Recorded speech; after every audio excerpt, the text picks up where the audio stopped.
Study IQ IAS, अब तैयारी हुई अफोर्डेबल। नमस्ते। पाकिस्तान का फेवरेट कमबैक हीरो ने फिर से एक बार और कमबैक कर दिया है और इस बार कितना ड्रामा के साथ, आंसू, फैमिली हग, फायर क्रैकर्स, हजारों की तादाद में लोग और उसके बीच में नवाज शरीफ जी खड़े होके 1 घंटे की स्पीच दी है जहां पे उन्होंने ये बोला है कि भाई मैं अपने लिए नहीं, मैं कोई रिवेंज के लिए नहीं, मैं तो पाकिस्तानी अवाम के लिए आया हूं।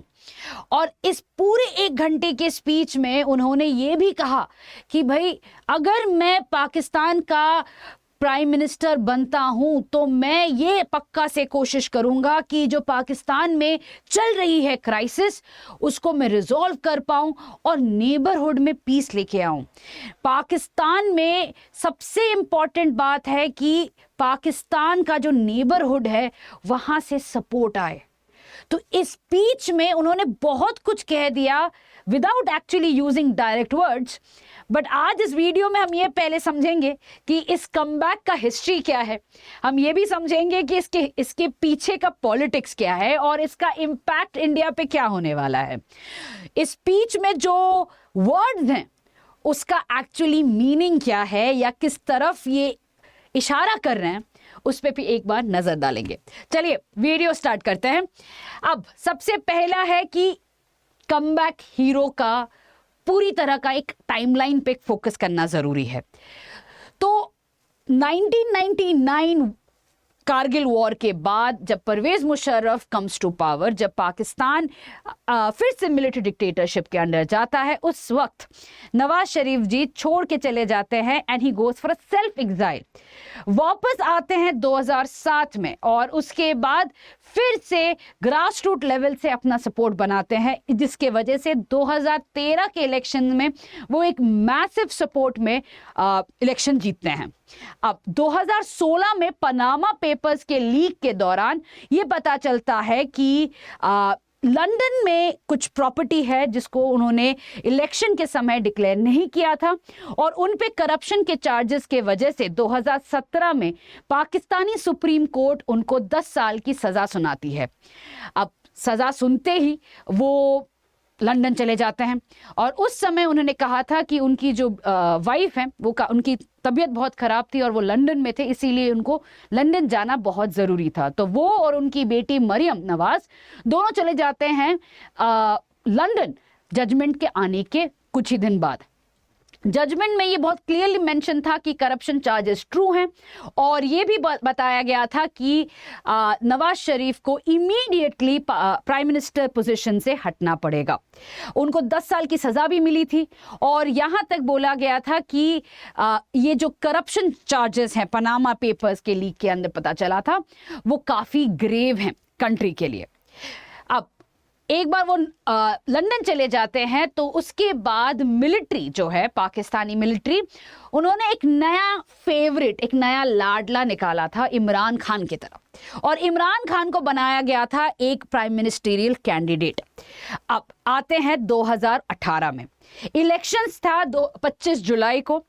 नवाज शरीफ और नवाज शरीफ की बेटी मरियम नवाज 12 जुलाई वापस आते हैं पाकिस्तान, ये सोच के कि वो आके फिर से पाकिस्तानी लोगों को ये बताए देखो कि हम भागे नहीं हैं, हम इलेक्शन के लिए आए हैं, हम आपके सपोर्ट में हैं। बट आते ही साथ उनको इम्प्रिजन किया जाता है और जेल भेज दिया जाता है और 25 जुलाई में Imran Khan comes to power. अब उसी साल दिसंबर महीने में फिर और एक केस आता है नवाज शरीफ के ऊपर।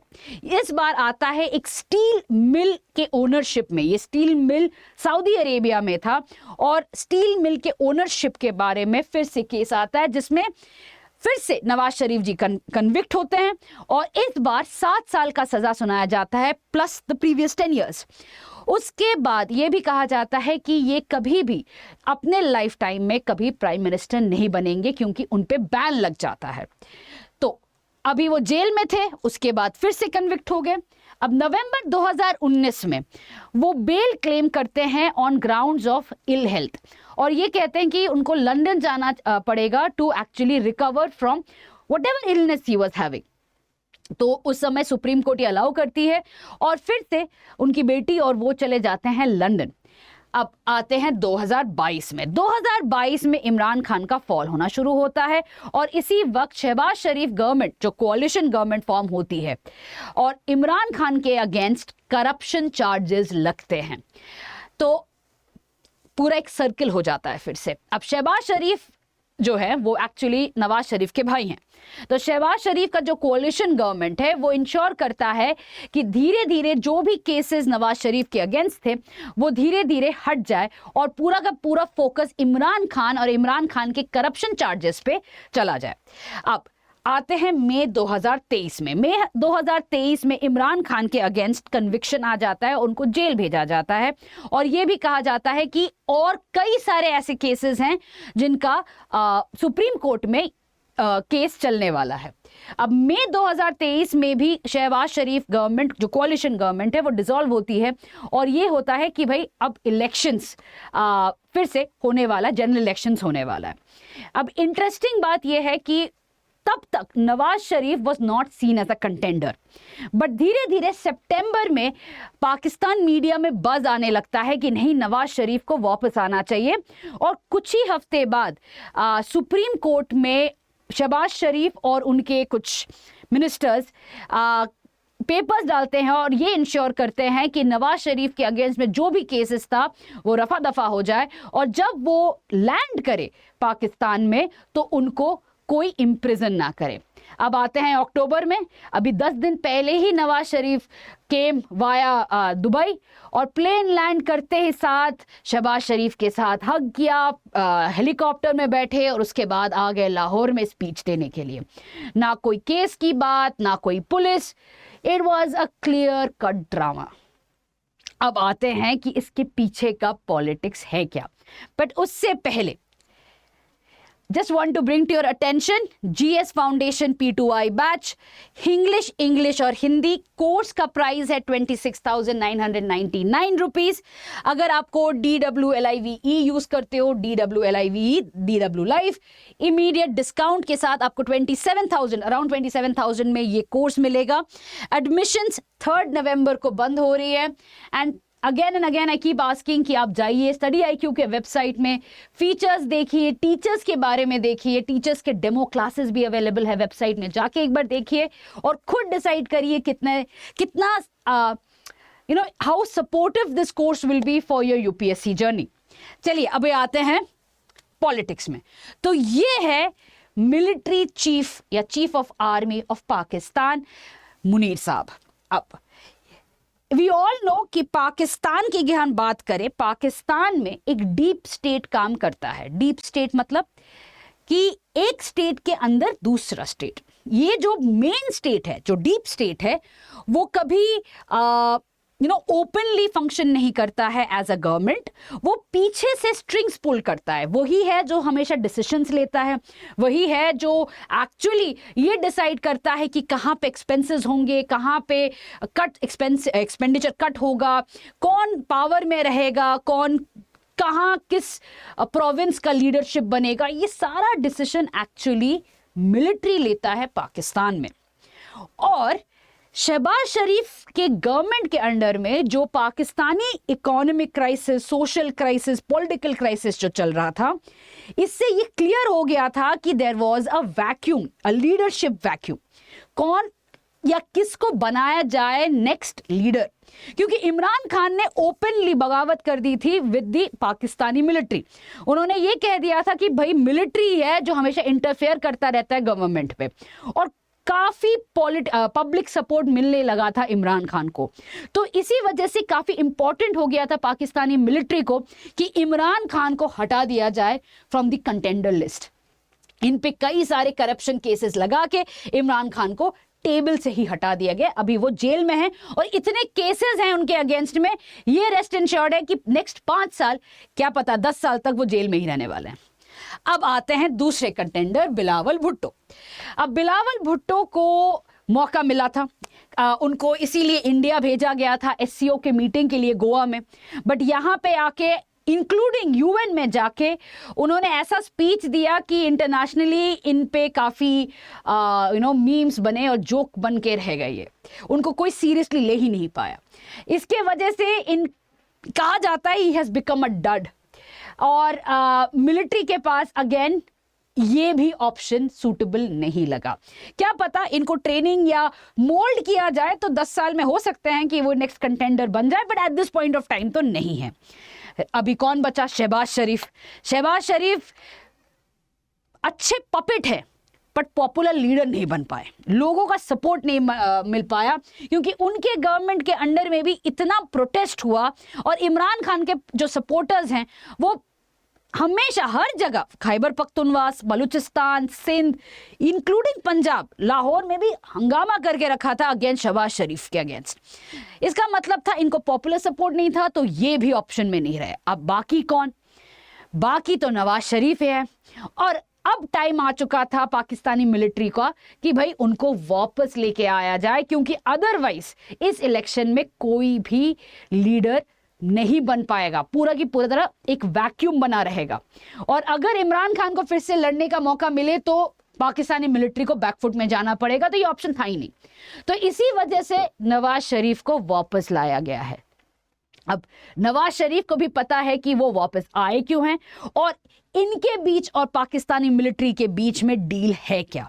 ये इंपॉर्टेंट है समझना, क्योंकि नवाज शरीफ को पता है कि उनकी जो प्रोटेक्शन है इन सब केसेस के अगेंस्ट वो सिर्फ पाकिस्तानी मिलिट्री ही है। इसी वजह से वो ऐसा कोई भी कदम नहीं उठाने वाले हैं in the next few years जो पाकिस्तानी मिलिट्री के अगेंस्ट जाएगा। अब आते हैं कि इसका इम्पैक्ट पाकिस्तान पे क्या होने वाला है।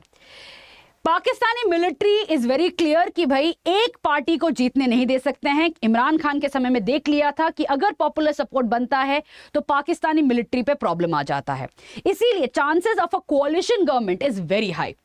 इस बार ये इंश्योर किया जाएगा कि लीडर या प्राइम मिनिस्टर हैं जो हैं वो नवाज शरीफ रहेंगे, बट गवर्नमेंट विल बी कोalition, ताकि नवाज शरीफ पे कंट्रोल पॉलिटिकली भी रहे और मिलिटरीली भी रहे। दूसरी चीज, फोकस अभी के दिन इकोनॉमिक ग्रोथ पे रहेगा, क्योंकि अगर इकोनॉमिक ग्रोथ आज के दिन अगर देखा जाए पाकिस्तान में इन्फ्लेशन 30% प्लस है, उसको रेन इन ना किया जाए तो legitimacy of both the government and the military will be in question. इसके वजह से सबसे पहला जो फोकस होगा वो इकोनॉमिक ग्रोथ होगा। अब पाकिस्तान ने इतने बार IMF लोन ले चुका है कि अभी पाकिस्तान को दूसरे ऑप्शंस पे फोकस करना पड़ेगा, विच वुड मीन चाइना। तो नवाज शरीफ का एक एजेंडा रहेगा कि क्लोजर टाइज विद चाइना, नए लोन चाइना से लेके कैसे लोगों का सपोर्ट बना पाए, क्योंकि एक चीज यहां पे इंपॉर्टेंट है, अभी भी पॉपुलर सपोर्ट नवाज शरीफ के पास नहीं है, इमरान खान के पास है। इसी वजह से ये पॉपुलर सपोर्ट को गेन करने के लिए इकोनॉमिक लेवरेज करना पड़ेगा, या हम कह सकते हैं कई सारे सब्सिडीज या डेवलपमेंटल प्रोजेक्ट्स ये सब स्टार्ट करना पड़ेगा। पैसा कहां से आएगा? चाइना से, सऊदी अरेबिया से। इसका मतलब ये है कि Pakistan is going to get closer to these ties. अब नेक्स्ट पॉइंट पे आते हैं कि इमरान खान का जो पॉपुलर सपोर्ट बेस है वो लार्जली खैबर पख्तूनख्वा और बलूचिस्तान एरिया में है, विच मीन्स कि इनिशियल कुछ ईयर्स में नवाज शरीफ को काफी दिक्कतें होंगी, क्योंकि protest will escalate in these two areas. दोनों एरिया जो अफगानिस्तान या ईरान को बॉर्डर करता है, दोनों एरिया में ऑलरेडी एक आज़ादी की मांग चल रही है, कई सारे प्रोटेस्ट चल रहे हैं। बट अभी नवाज शरीफ के सामने जो मेजर चैलेंज रहेगा that would be to calm down Imran Khan supporters और उनको अपनी तरफ लेके आना, जो ऑब्वियस बात है इकोनॉमिक लेवरेज से ही हो पाएगा at this point of time. But हाँ, ये एक चैलेंज जरूर रहेगा for his government. Finally moving on to the fraction society, it is not just Khyber Pakhtunkhwa या बलूचिस्तान, पाकिस्तान में सिंध में भी या पंजाब प्रोविंस की भी बात करें तो प्रोटेस्ट तो चलता रहेगा, बट सोशल प्रोटेस्ट को डाइवर्ट करने के लिए नवाज शरीफ जैसा लीडर भी अभी eight this point of time military के पास है नहीं। नवाज शरीफ के पास दो ऑप्शंस हैं, एक ये ऑब्वियसली कि इकोनॉमिक लेवरेज करके लोगों का माइंड डाइवर्ट कर दे और ये कहा जाए कि देखो भाई इकोनॉमिक ग्रोथ पे फोकस करते हैं, ना कि आपस में लड़ाई। दूसरा चीज जो नवाज शरीफ ने पहले भी किया है और आज भी कर सकता है वो है ग्रास रूट लेवल पे जाके सपोर्ट गैदर करना, क्योंकि उनकी पार्टी के पास ये एक बहुत स्ट्रॉन्ग एलिमेंट है। वो लोग ग्रास रूट लेवल पे जाके पॉलिटिकल नरेटिव या आप बताओ या जो बेसिक सपोर्ट होता है वो वहां से गार्नर कर सकते हैं।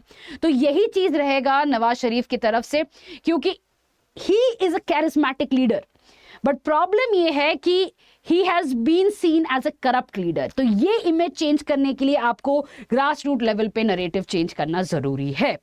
अब आते हैं कि इंडिया पे इम्पैक्ट क्या होने वाला है। तो नवाज शरीफ को कहा जाता है इंडिया का यार, और इसी वजह से काफी क्रिटिसिज्म भी उनको सहना पड़ा है। देखा जाए तो 1999 कारगिल वॉर के समय में भी उन्होंने कहा था कि उनको पता नहीं था कि परवेज मुशर्रफ ने कारगिल वॉर का आइडिया सोचा है या वो ये स्टेप लेने वाले हैं। 2014 में भी जब पीएम मोदी ने कोशिश किया था नेबरहुड फर्स्ट पॉलिसी के अंडर में to have a good relation with Pakistan, तो ये काफी सपोर्टिव थे, नवाज शरीफ जी काफी सपोर्टिव थे।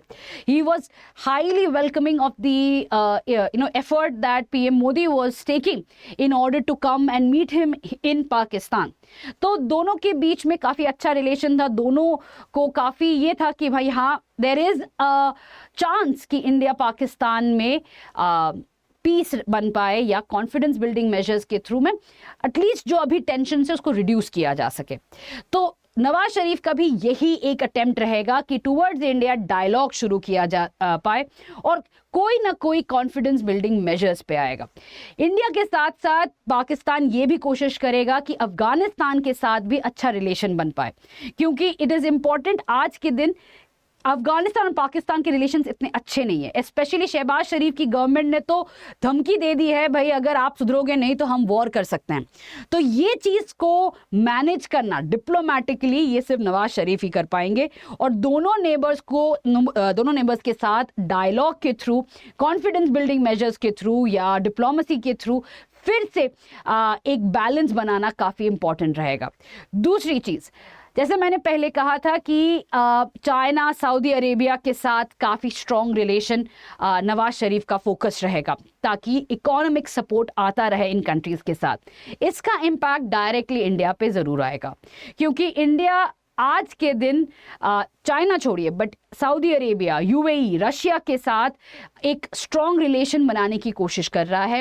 And right now we have the energy security के पर्सपेक्टिव से देखा जाए तो ये तीन जो कंट्रीज है हमारे लिए काफ़ी इंपॉर्टेंट है।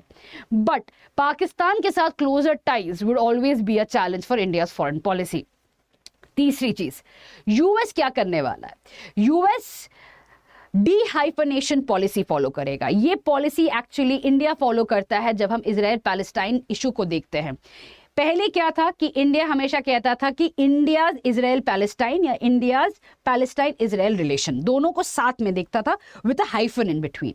अब 2015 में क्या होता है कि ये डीहाइफनेशन पॉलिसी फॉलो की जाती है, जहां पे ये कहा जाता है कि India Israel relation is different from India Palestine relation.